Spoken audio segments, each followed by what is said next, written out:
beautiful people, and welcome to a very special episode of Dreammakers Talk.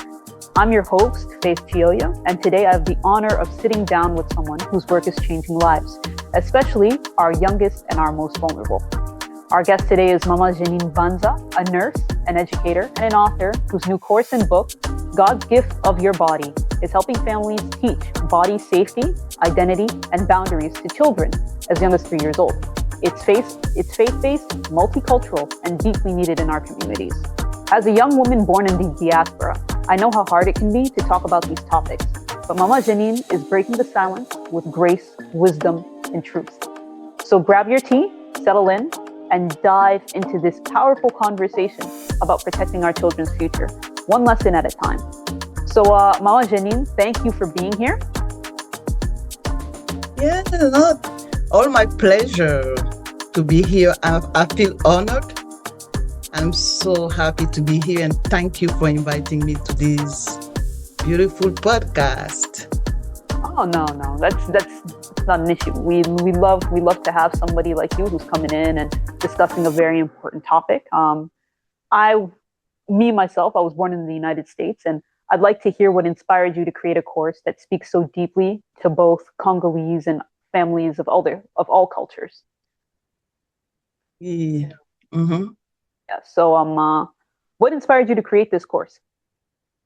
Well, like I like to say, all my creating, my content, everything I create, everything I write, everything I speak through my writing has been inspired by my own personal parenting journey.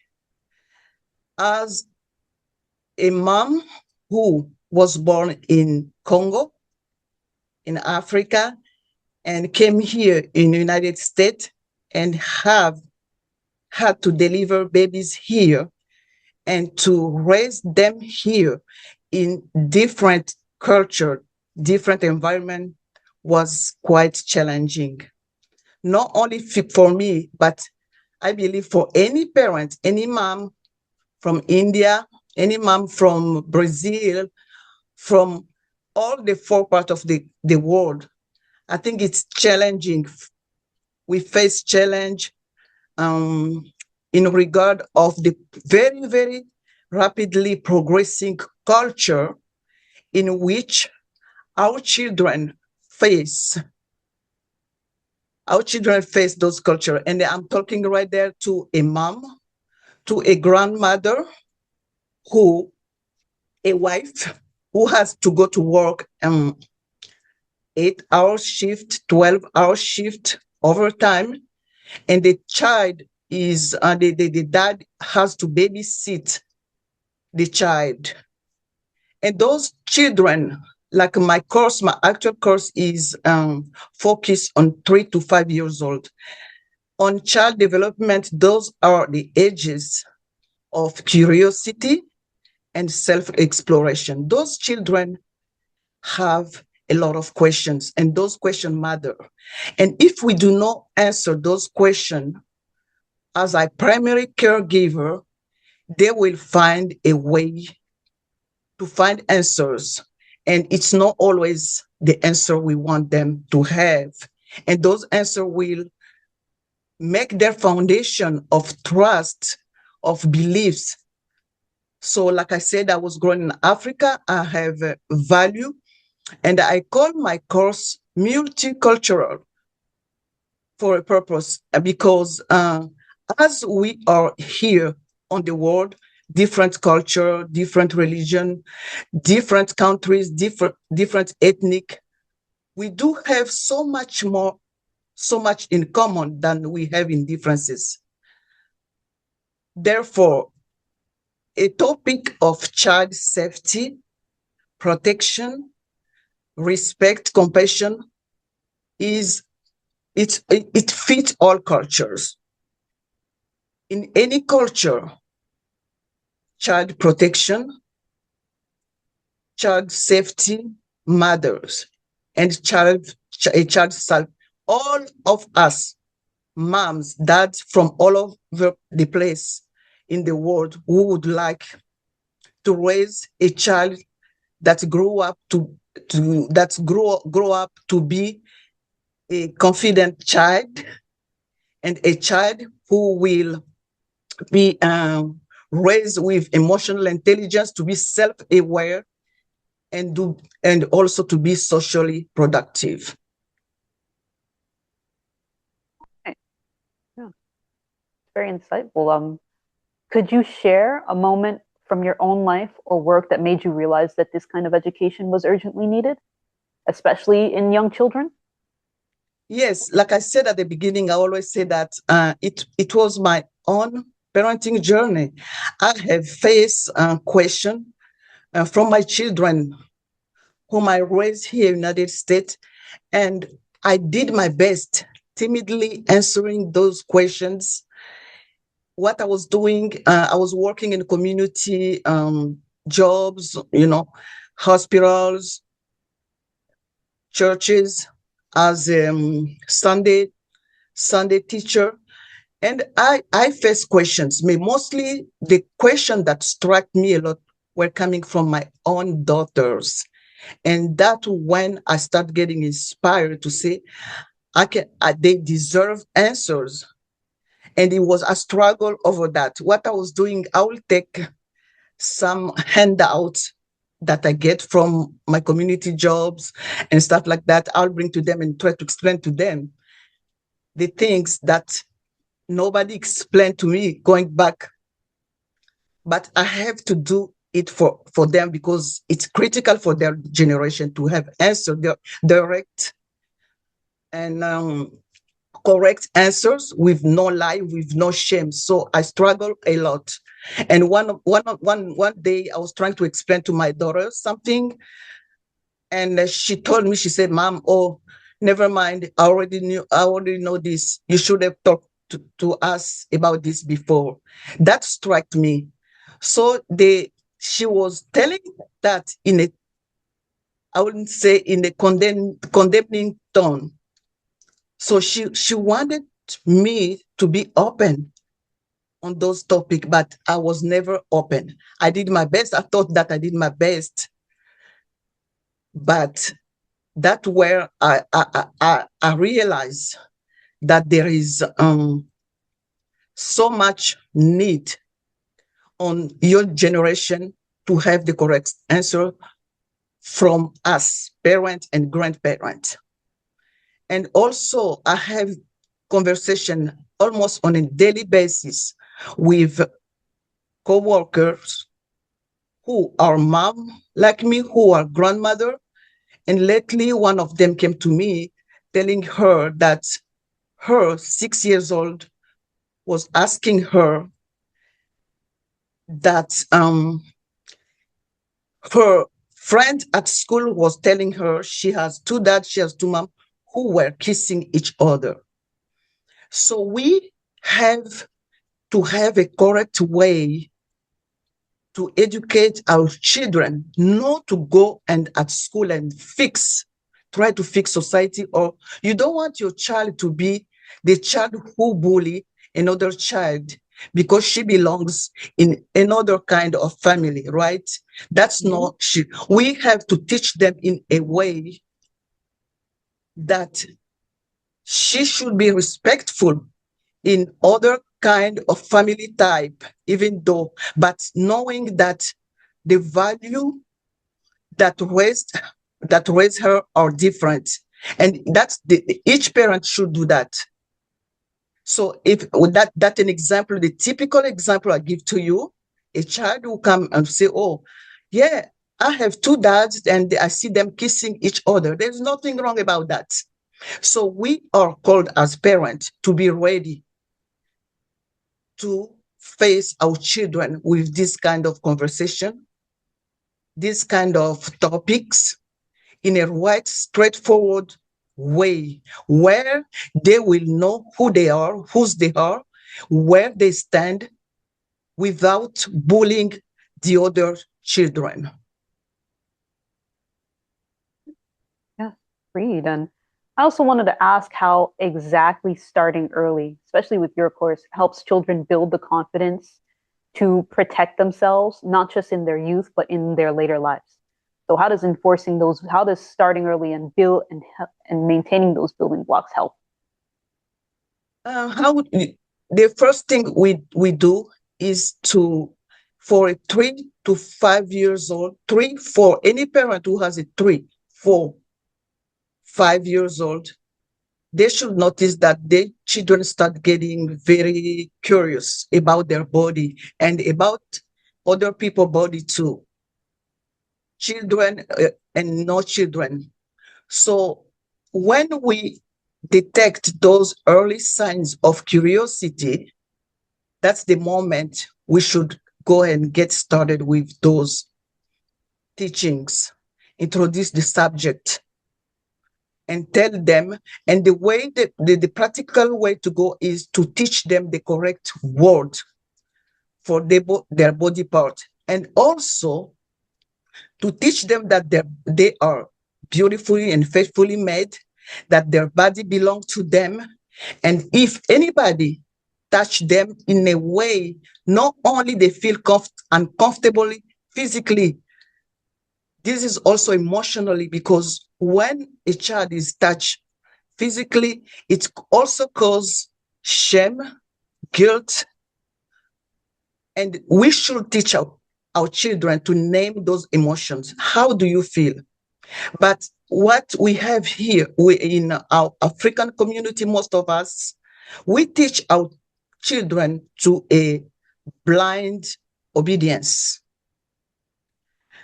We grew up in blind obedience. That means we should obey a superior, a director, a pastor, religious. We should not question them. That's why you see, like when I talk about statistics here in the United States, documented statistics are 1 girl out of 4 is abused. Those are the numbers who are reported, because we all know that this is the crime that is the least reported. So imagine Africa. In Africa, we tell our girls not to be bold. Boldness is perceived like a lack of respect. We tell them to say yes. We don't teach them to say no. When something feels wrong, when somebody asks them to do something that they feel uncomfortable to do, they think they have to obey. They have to be nice, overly nice, to an uncle, to a pastor, who even they touch them in a way they feel uncomfortable, they will never go and report. So in my course, I approach it this way. I tell the parents how to approach. The first step is to tell them to name the body part like it should be named. So and why is that? In Africa, we messed up. I'm gonna not even dare to tell the body part in Lingala or in Swahili here, because we already shame this topic, so we don't talk about that. Sorry, Mama Jeanine. I just wanted to cut in there. I just wanted to ask you why it was important for kids to be able to name said body parts. Like, why is that specifically important? Yeah, it's very, very important to name their body part, because like you start with eyes is to see, and your mouth, it shows them that they are proud of who they are, for how God made them, boys and girls, to have those parts the way they have it. So first of all, it removes the shame of their body. That's very, very important. So we have to teach them. We don't have to call those private parts by those nicknames. It has to be the correct name. That's the beginning, that's the foundation of the teaching, because it teach them that God made those private parts for a purpose to be fulfilled. And that's for them. And they have the right to protect that part. And if something feels wrong, or somebody touch them in a way that doesn't feel comfortable physically and even emotionally, they should be able to go and tell a trusted adult. And they'll be able to correctly identify what happened to them if, God forbid, Exactly. those things should happen. Yes. Yes. All right. Thank you. Oftentimes when Maman Jeanine, you're a religious woman. I know that you're a devout Christian. Oftentimes in religion and religious communities, it is often seen as kind of it's often seen that teaching kids body safety and that kind and bodily autonomy, especially in terms of being able to identify instances of child sexual abuse, and also cannot coexist with being in a religious cannot coexist in a religious setting. So you described your course as faith-based and multicultural. I just wanted to ask how you honor different cultural how you honor this, and how that coexists with your faith. So how you honor different cultural values while staying rooted in your faith, while spreading awareness on this. Yeah. I think as I said that earlier, body safety, child development related on how we want our children to be self-confident, to be protected, to feel loved in a good way, to feel cherished. Every culture in the fourth corner of the world share those values. And guess what? Those values are biblical. So Jesus advocated for the children. Child protection, being conscious of our own body is biblical. It's biblical. The Bible does prevent to talk about sex. Sex is sacred for sure. It's a sacred topic, but it's a topic that we should be able to verbalize in a healthy way and early. I insist on this, early, before the secular world go and instill on our children's minds something else. Absolutely. So the Bible and your multicultural does, like I said, on every culture we have so much that we share in common. We share humanity. We share children's safety. We share the love and the protection of our children. And all those values are not anti-biblical. They are right there in the Bible. So how would you hope that churches and faith leaders of all kinds use this course to support families, children and families? That's my prayer. It's a prayer and it's a hope that the pastor will be interested in this course, first to go ahead and to read it by themselves and decided to put it even in the church and Sunday class curriculum. Because I think what we do have now in Sunday class curriculum is outdated compared to what is going now in the world concerning what our children are exposed to. We have to update the way we teach them.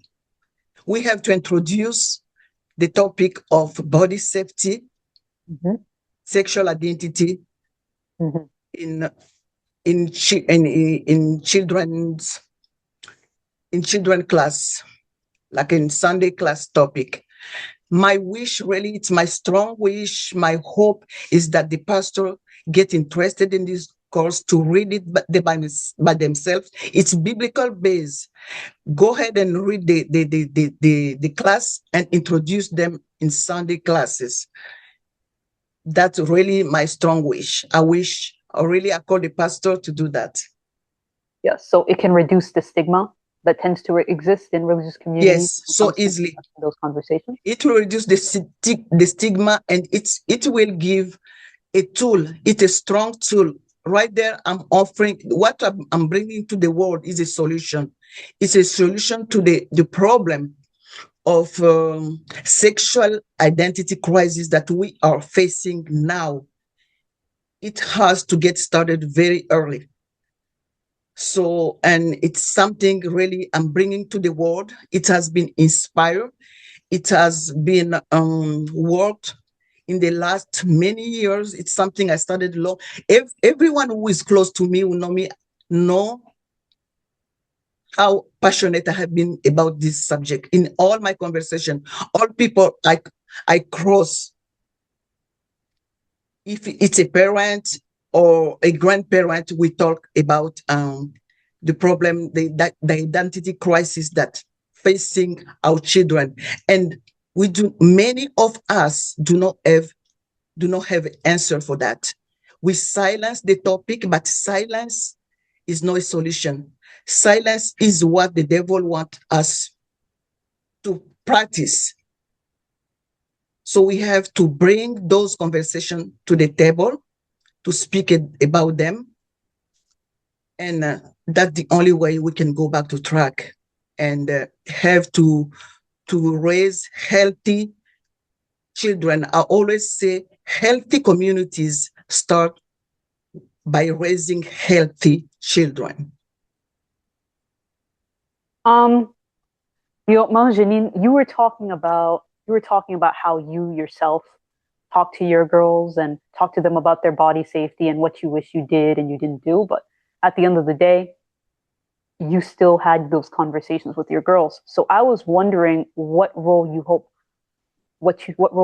male caregivers, such as fathers and grandfathers and uncles and other male caregivers, will play in these conversations from here on out.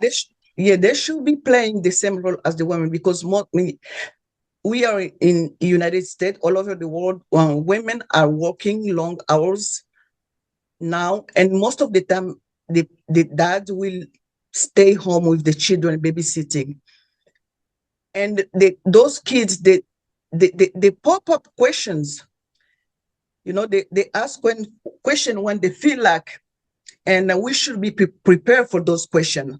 Having the calmness, the knowledge, the tools, and that's what exactly I'm offering in these classes. Mm-hmm. It gives you the tools so you will not be caught off guard when a child come ask you a question. Where do baby come from? What is sex? Someone told me at school I'm a gay. We should be able to go ahead and face our children and answer to those questions with all the calmness so they can have the correct answer. What do you notice in terms of fears and misconceptions that a lot of parents have when it comes to talking to their kids about these kinds of conversations? And how would your course help ease those concerns? That's going to be a two-parter. So I didn't understand well the question. What did you?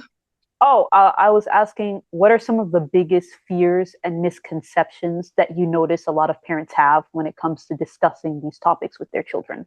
And I also wanted to top it off with how your course helps ease those concerns. Oh, the biggest fears of misconception that I grew up in, and your dads too, and your mom too, is that sex is something shameful. Mm-hmm. It's embarrassing. It's you should not talk about. That's all the fears most of the immigrant parents face. It's fear, it's shame, and it's just something we don't talk about that.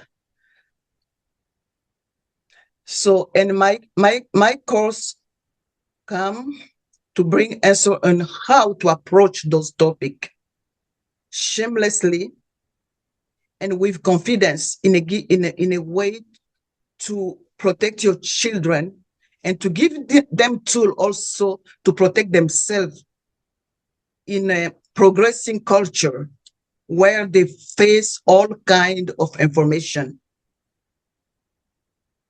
So, and like I said, the perception that we receive from sex in my generation, it's not my parents' fault. It's come from, we inherited those from previous generation. And like you, Faith, your generation are called to break that generational shame to talk about this topic. So that's what I'm doing. I'm teaching young women like you, when it comes to your children, it's going to be easy for you to start doing those education. You've said that this is a very sensitive topic for you, and not just for you, but the entire world, basically, regardless of culture. Um, what are some of the realities or statistics that motivated you to break this silence and to break the shame that you grew up with and try to spread information on body safety, especially in children? Yeah, I said it earlier. 1 girl out of 4 is abused here in the United States, a country where we know that justice is working properly compared to Africa. So 1 girl and 1 boy out of 8, and some other statistic is 1 boy out of 13 are being abused. Those are the cases that are being reported and prosecuted. So this is, and behind those statistics, it's a little girl who lost her sense of identity. It's a boy who is sexually confused, who will grow up having anxiety, depression. Right now, the statistic on anxiety and depression on children, I'm not talking about the teenager, on children, are really, really troubling. They're talking about more than 7% of children, 75% of children are depressed. Most of the time is about the things they see around them on media, social media. So there is an urgency to act. And like I said, those statistics are our children, our lost children, our children who are growing up to become a teenager, who will have suicidal idea to try to kill themselves.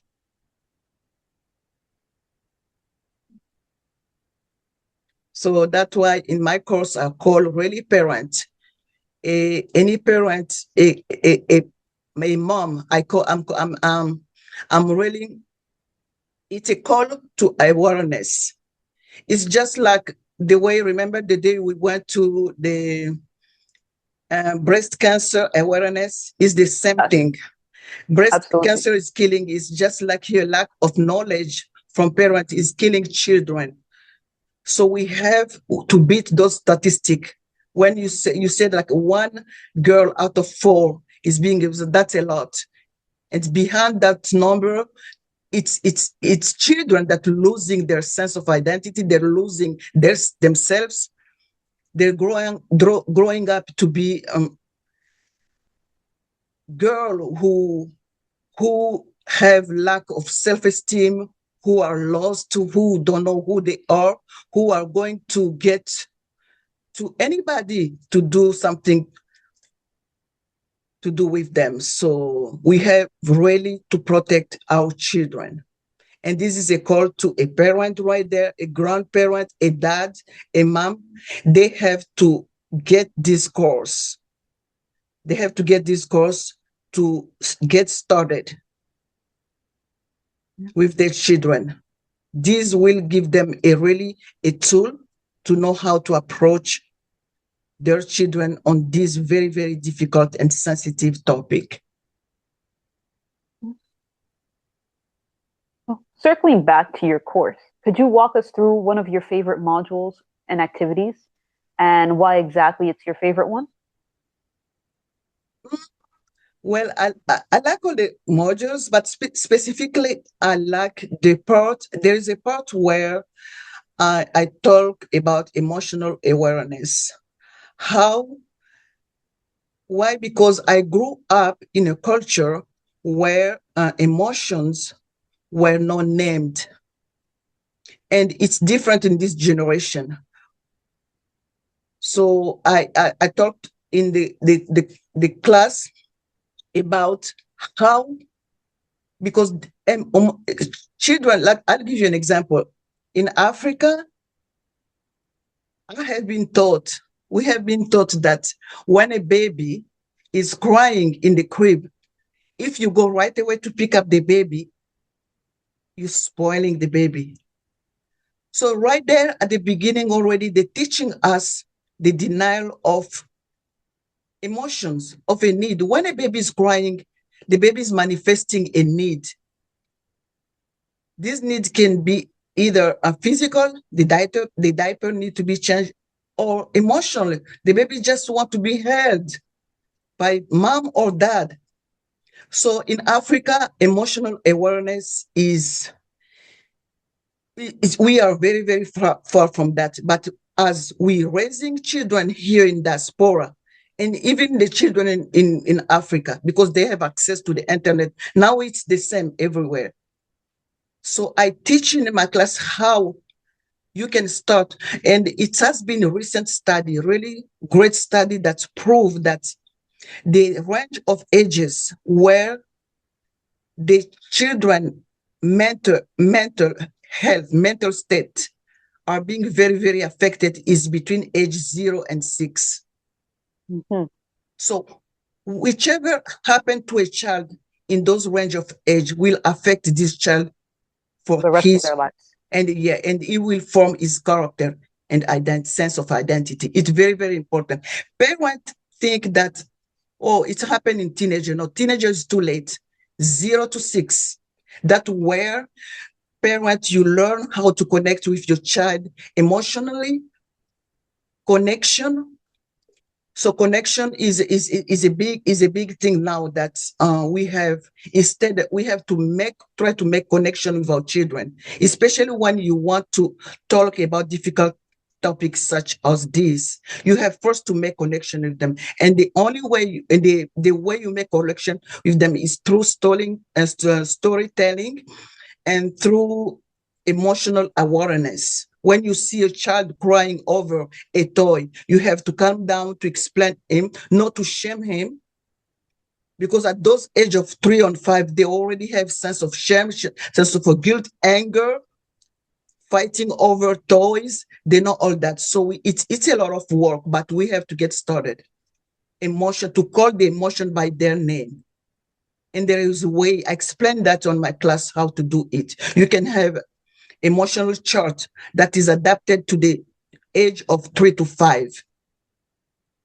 I love that part because still now I'm working on my emotional intelligence. All these I never learned that, but as an adult now, I'm trying to work really on this, and anyone should be working on those, because we have been taught to be graded according to our grade, GPA, but nobody taught us how to recognize our emotions and how those emotions can affect our life in society.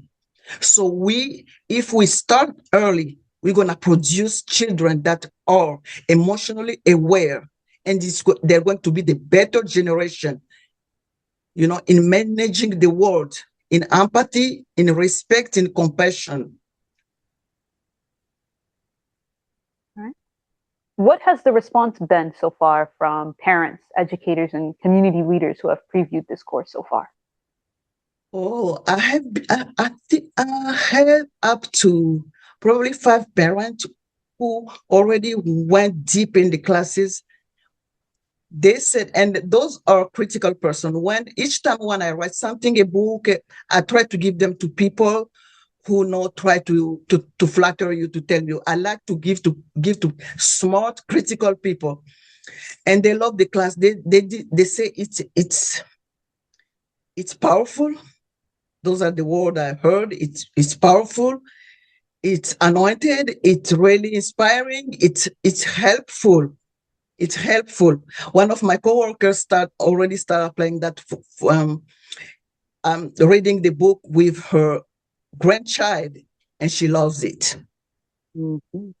And on December 14th, people will come. They will hear stories, and there will be some people who already went through the class and explain to the other, like testimonies, how they feel the class was, and all that. Well, we're really excited for that. So we're going to circle back to the launch. What can people expect at the launch event? Oh, the launch event, we're going to have a time of storytelling. We're going to have, of course, I'll present the class. We'll have testimony from the people who already went through the classes. We will, most importantly, we will have a session, interactive session of question and answers. I would like parents to talk about what they're seeing around them, and it's going to be really great times. How can families enroll? And what's your message to parents and caregivers who are still not sure if this course is for them? To enroll for the class, you can go to my website. There is a link that will take you to the class. My website is www.JanineBanza.me. And also there is, I will share a link on my social media. And yes, we will also share that link when we share this video. Of course. And yes, I'll share the link. And I would love each parent, especially in our own community, each family should have that class. And for some reason, any parent is not able to afford that class, come and find me. I will give them the class because I want this, because we are working so hard to make our community healthier, not only financially, but emotionally and mentally. And this should start with our children who are here in the United States, in that diaspora. It started with children, it started with young couples that are here. I would love each one of them, each family, to have this course. Absolutely. And if you could leave one parting message on protecting our children's future, what would it be? And something else, I really wanted to say is also the grandparents, the big role of grandparents. Yes. There are recent research that has been made, I think, University of Boston. Those are really, really recent that have proven that putting children in contact with their grandparents decrease the amount of mental illness when they're toward their teenager age. So that grandparent, I call to one grandparent that is watching me right now. It's very, very important that you make connection with your child, your grandchild, and get started from this class. This class is an opportunity, because sometimes it may look awkward to start conversation with children, but this class will give opportunity to create a special bond between a parent and the child, and the grandparent and the children. Like I said, recent studies have proven that especially Generation Z, need their grandparents. So the bonding between grandparents offer a special emotional support to prevent those children to get depressed or anxious in the future. Thank you. This has been an incredible conversation. I know in our culture and a lot of immigrant cultures, there's a semblance of cultural shame and cultural stigma that comes with speaking about bodily autonomy and speaking about body safety, especially when it comes to children. And a lot of the time it comes at the expense of children who then grow up and kind of help perpetuate the cycle. And it's a testament to you, Maman Jeanine, that you're helping break that stigma, and you're helping break the stigma that you grew up in. So I just wanted to say thank you. Thank you. All my pleasure is for me.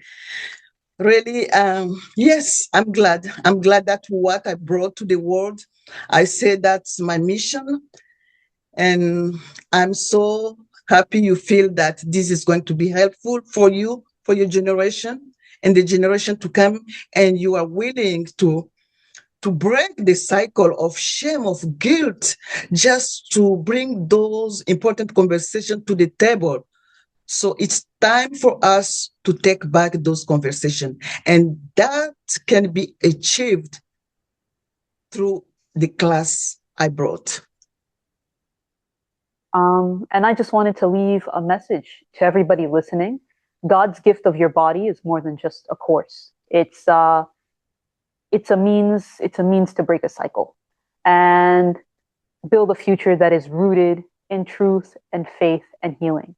And if you're ready to take this step, feel free to visit Mama Jeanine's website, which we will leave in a link below, and use the coupon code one-time access to enroll for free. And don't forget to join us at the launch event on December 16th from 4 to 8 p.m. at Homewood Suites in DFW Airport South. Let's protect our children's future together. And until next time, stay safe, stay empowered, and keep dreaming big. Thank you, Mama Jeanine. Beautiful. Thank you too. Bye-bye.